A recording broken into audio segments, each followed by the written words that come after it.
서울의 줄이 나를 두르고 사막의 올무가 내게 이르렀도다.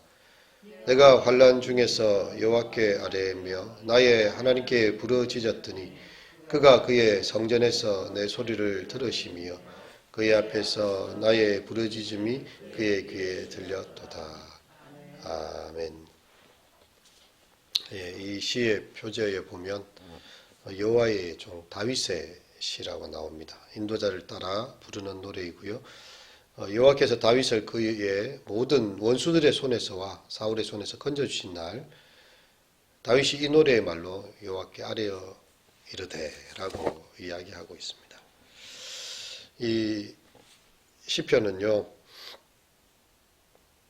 사무엘하 22장의 다윗의 이야기에도 똑같이 등장을 하고 있습니다. 그가 이 원수들의 올무에서 구원을 받고 하나님의 그 구원의 높은 잔을 들면서 희열과 기쁨 가운데 찬송을 드리고 있는 거죠. 그리고 이 18편은 다윗의 인생 전체가 다 요약되어 있는, 이렇게 집약적으로 자기의 삶 전체를 요약하는 그런 시편이 되고 있습니다.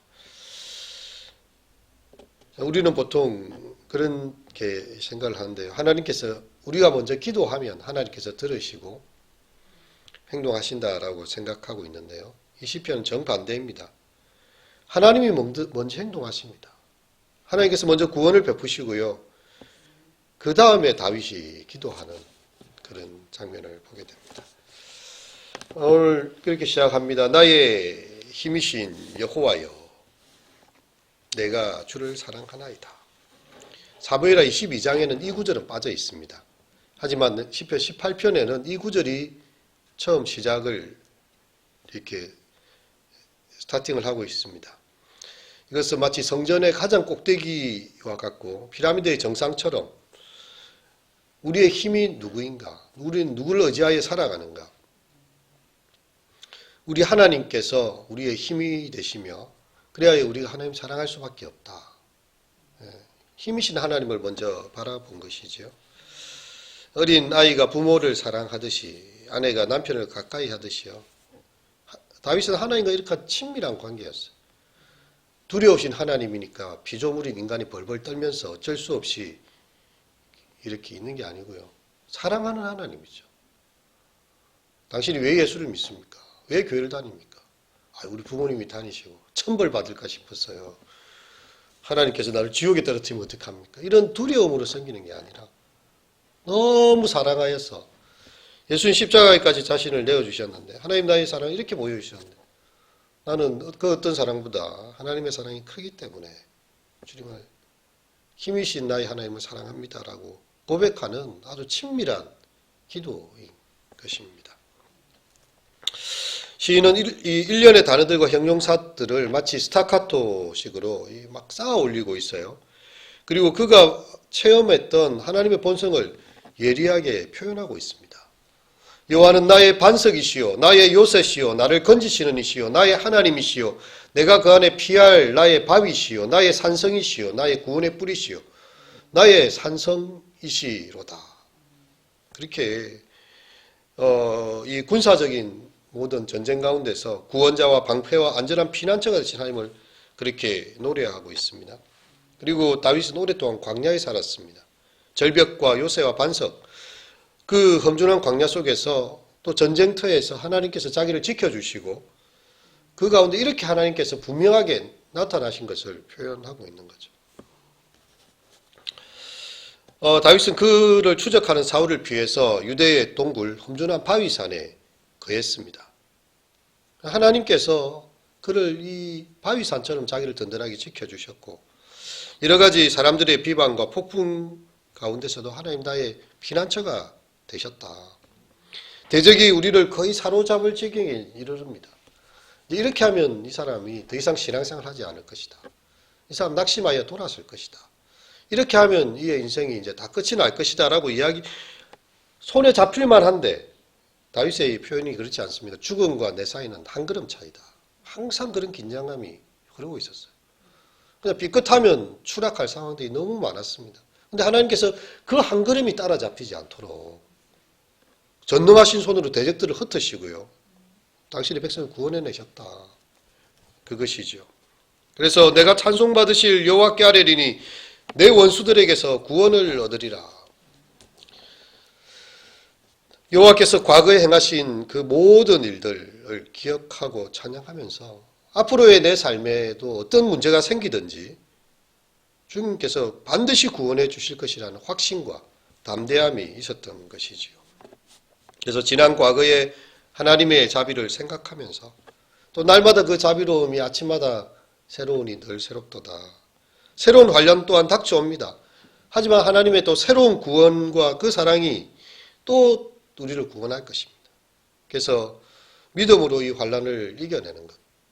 예수님께서 말씀하셨지요. 제자들에게 세상에서 너희가 환란을 당하나 담대하라. 내가 세상을 이기었노라. 그래서 새로운 환란은 또 새로운 하나님을 경험하게 되는 기회가 되는 것입니다. 4절과 5절에서는 이렇게 노래하고 있습니다. 사망의 줄이 나를 얽고 불의의 창수가 나를 두렵게 하였으며 서울의 줄이 나를 두르고 사망의 올무가 내게 이르렀도다. 이 죽음은 마치 잔혹한 정복자처럼 다윗을 고난의 줄로 얽어 매었습니다. 그를 둘러싸고 위협하고 있어요. 이러다가 정말 내가 이제 죽겠구나. 사망의 줄이 자기를 묶어버렸습니다. 불의의 창수가 나를 두렵게 하였어요. 폭풍에 배가 깨어지고 큰 파도에 밀려서 암초에 걸린 선원처럼 이제 더 이상 앞으로 전진이 불가합니다. 죽음이 하얀 이빨을 드러내고 그를 삼키려는 것이 그의 눈에 보일 정도였습니다. 물론 다윗은 하나님의 마음에 합한 사람이었지만 이처럼 슬픈 공경에 처해 있었던 것이죠. 의롭지 못한 자들이 파도처럼 몰려와서 의로운 자를 덮치고 있는 그런 상황이 되었습니다. 사방에서 들려오는 소리는 지옥이 그 입을 벌리고 그 아가리를 벌리고 삼키려는 것처럼 보이고 있습니다. 사탄이 슬픔의 철갑선으로 우리가 있는 해안을 포위하는 법을 너무나 잘 알고 있어요. 하지만 우리에게는 기도의 항구가 있습니다. 하나님께서 우리를 구원하시는 그 기도의 항구로 하나님께서 우리를 인도해 가시는 거죠. 사단은 교활하게 만든 치명적인 올가미를 가지고요. 우리를 포위망으로 압축하고 도망갈 수 있는 모든 것을 차단하는 것 같습니다. 마치 사형장에 처형될 그런 죄수처럼 몸이 묶여지고 파선당한 배의 선원처럼 두려움에 휩싸이는 그런 경험입니다. 사냥꾼에게 몰린 수사슴이 해변까지 몰린 것처럼 거물에 새가 사로잡히는 것처럼 원수들에게 둘러싸여 떨고 있는 그런 자신의 모습을 적나라하게 표현하고 있습니다. 유진 피터슨의 더 메시지 성경에 보면 이 4절과 5절을 이렇게 현대적으로 표현했는데요. 사형 집행인의 올가미가 내 목을 단단히 쬐고 마귀의 물살이 나를 덮쳤도다. 지옥의 끈에 꽁꽁 묶이고 죽음의 덫에 갇혀 출구가 모조리 막혔도다. 이렇게 죽음 앞에 서게 됐을 그때의 6절의 찬송이 터져 나오는 거죠. 다 함께 읽겠습니다. 내가 환난 중에서 여호와께 아뢰며 나의 하나님께 부르짖었더니 그가 그의 성전에서 내 소리를 들으시며 그의 앞에서 나의 부르짖음이 그의 귀에 들렸도다. 아멘. 맨 처음에는 여호와여라는 단어로 다소 이렇게 공식적인 언어를 쓰고 있죠. 근데 이제 단어가 바뀌고 있어요. 나의 하나님께 더 친밀하게 이제 다가갑니다. 전능하사 천지를 만드신 거룩하신 존귀하신 하나님을 처음에 불렀다면 이제 나의 아버지께 부르짖는 거죠. 나의 아버지. 친밀한 단어, 아빠라고 부르는 것입니다. 우리를 아바 아버지라 부르게 하셨느니라. 여호와로만 알았던 그분이 정말 우리와 언약을 맺으신 하나님, 나의 곁에 지극히 가까이 계신 하나님을 알게 되고 있습니다. 어떠한 괴로움이 우리를 덮친다 할지라도 우리가 기도하는 것을 막을 수가 없는 것이죠. 죽음의 물결이 미친 듯이 몰아치고 지옥의 개들이 아무리 짖어대어도 성도들이 하나님께 드리는 기도, 친밀하게 부르는 아버지라고 부르는 그 기도. 우리 사도신경이 첫 문장이 제일 중요하지 않습니까? 전능하사 천지를 만드신 하나님. 여기까지 온 거예요. 아버지를 내가 믿사오며 여기 딱 시작됩니다. 초월자 하나님과 내제자 하나님. 가장 높으신 분이지만 가장 친밀하신 분. 내 자신보다 내 영혼을 더욱더 밑바닥까지 알고 계시고 나의 머리털 하나까지 다 세고 계시고 너무나 친밀한 아버지로 그분을 부를 수 있다. 이게 바로 신앙의 핵심 아니겠습니까? 어느 민족에게나 다 신은 있어요. 근데 두렵고 떨리는 신이고 천벌 주는 신이지 자기 아들을 주어서 우리를 사랑한 그 아들을 내어주시니까 어찌 그 아들과 함께 우리에게 모든 것을 선물로 주지 아니하시겠느냐. 이런 하나님은 없다는 거죠. 아버지라 부를 수 있는 그 전능하신 창조주 하나님. 우리가 그분 앞에서 기도할 수 있는 것이지요. 예수의 피를 의지하고 그리스도의 보혈을 의지하여 은혜의 보좌 앞에 담대히 나아가는 것입니다. 그래서 그 앞에 들렸어요. 나의 기도가 허공을 치는 게 아닙니다. 나의 바람 속에서 절대의정 감정으로 그렇게 내 스스로 혼자서 독백하는 것이 아닌 거죠. 아버지가 있고 전능하신 아버지인데 그 하나님의 귀에 들리고요. 그 하나님께서 일하시기 시작하는 거죠. 그 하나님의 일하심이 7절 이하에부터 나오고 있습니다. 다윗은 환난 중에 여호와께 아뢰며 나의 하나님께 부르짖는 것이 성전에서 하나님 앞에 부르짖는 것이 그의 전부였지만 하나님께서는요 땅을 진동시키시고 산들의 털을 요동하시며 그의 진노로 그의 코에서 연기가 오르고 입에서 불이 나며 숯이 피어나고 하늘에 들이우시고 강림하셔서 하나님의 그 백성들을 위한 구원의 길들을 열어주시는 것입니다. 하나님께서 들으신다. 이것이 바로 우리 신앙의 믿음의 이유고 기도의 이유입니다. 믿음이 없이는 기쁘시게 못하나니 하나님께 나오는 자는 반드시 그가 계신 것과 그가 자기를 찾는 자들에게 상 주시는 이심을 믿어야 할지니라. 유진 피터스는 더 메시지에서 6절을 이렇게 표현합니다. 이리도 험악한 세상 나는 하나님께 외쳤다. 도와달라고 부르짖었다. 그랬더니 하나님께서 그의 왕궁에서 들으셨다. 내 부르짖음을 들으시고 나를 당신 앞에 불러주셨고 나를 독대해 주셨다.